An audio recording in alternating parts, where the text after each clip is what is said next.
ఇప్పుడు no cost cough syrup తో 60 రూపాయల విలువ గల ఇన్హేలర్ పూర్తిగా ఉచితం. దెబ్బకి దగ్గు జలుబు మాయం. బీసీలకు 42% రిజర్వేషన్ల బిల్లుకు రాష్ట్రపతి ఆమోదం తెలపాలని డిమాండ్ చేశారు తెలంగాణ డిప్యూటీ సీఎం భట్టి విక్రమార్క. తెలంగాణలో కులగణన సర్వేను సైంటిఫిక్ గా నిర్వహించినట్లు చెప్పారు. 42% బిల్లుకు అసెంబ్లీలో అన్ని పార్టీలు మద్దతు ఇచ్చాయని గుర్తు చేశారు. ఢిల్లీలో ఆగిపోయిన బిల్లును సాధించుకుంటామని అన్నారు భట్టి విక్రమార్క.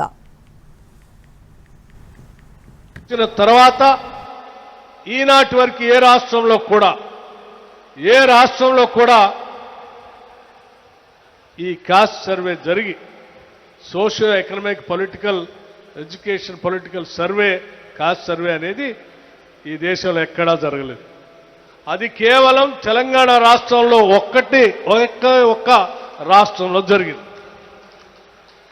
దీనికి ప్రధాన కారణం ఆనాటి సాధారణ ఎన్నికల కంటే ముందు రాహుల్ గాంధీ గారి ఎన్నికల ప్రచారంలో భాగంగా మేము కాస్ట్ సర్వే చేపిస్తాం, తద్వారా రాష్ట్రంలో ఉన్నటువంటి వనరులు కానీ అవసరాలు కానీ లేకపోతే అధికారంలో కానీ మిగతా పరమైనటువంటి అనేక అంశాల్లో ఓబీసీలకి న్యాయం చేసేటువంటి కార్యక్రమాన్ని చేపడతామని చెప్పి ఆయన ఇచ్చినటువంటి వాగ్దానాన్ని మరి మన నాయకుడు కాస్ట్ సర్వే చేయాలని చెప్పి ఎన్నికల కంటే ముందు చెప్పాడు.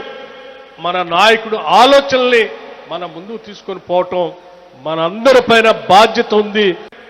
సర్వే మీద ఆధారపడి ఇప్పుడు రిజర్వేషన్ మనం లెక్కలతో సహా సభలో పెట్టి 42% రిజర్వేషన్ ఇవ్వాలి అని ఒక చాలా గొప్ప దేశ చరిత్రలోనే నిలిచిపోయేటువంటి ఒక గొప్ప నిర్ణయాన్ని ఆ కేబినెట్లో తీసుకొని శాసనసభలో పెట్టి ఆ శాసనసభలో కూడా అన్ని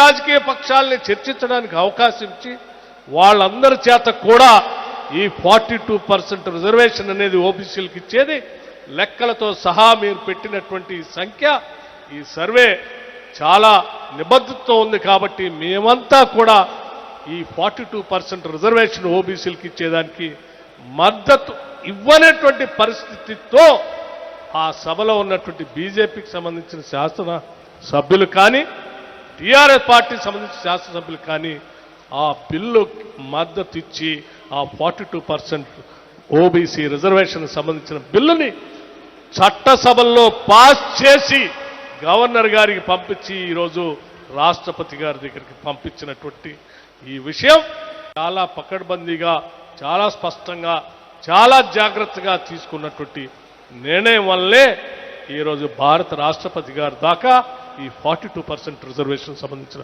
బిల్లు వచ్చింది. ఈ వచ్చిన బిల్లు మరి ఇక్కడ ఆగిపోయింది. ఈ ఆగిపోయిన బిల్లుని సాధించుకొని ఏ రాష్ట్ర ప్రజలకైతే నిబద్ధతతో 42% రిజర్వేషన్తో స్థానిక సంస్థల ఎన్నికలు జరిపిస్తామని చెప్పామో ఇది రాష్ట్ర ప్రభుత్వానికి భారత ప్రభుత్వానికి పంపించినటువంటి చట్టం. ఈ భారత ప్రభుత్వ రాష్ట్రపతి గారు ఆమోద ముద్ర వేసి రాజ్యాంగం ప్రకారం పంపించాల్సిందే. ఇదేదో కాంగ్రెస్ పార్టీ భారతీయ జనతా పార్టీకి సంబంధించిన అంశం కానే కాదు. ఇది ఒక రాష్ట్ర ప్రభుత్వానికి కేంద్ర ప్రభుత్వానికి సంబంధించినటువంటి అంశం. రాష్ట్ర ప్రభుత్వంగా మన నిబద్ధతతో చిన్న పొరపాటు కూడా లేకుండా చేసి బిల్లుల్ని 2 బిల్లులు పాస్ చేసి పంపించాం. ఈ 2 బిల్లులు పాస్ చేసి పంపించడం ఒకటే కాదు, ఇంకో పెద్ద మనిషి అక్కడ మాట్లాడుతున్నారు, ఓ పక్కన బిల్లు పాస్ చేసి మీరు ఢిల్లీ పంపించారు, ఇంకో పక్కన ఆర్డినెన్స్ ఇస్తావేంటయ్యా. అవగాహన లేనటువంటి కొద్ది మంది నాయకులు మాట్లాడుతున్నారు. కానీ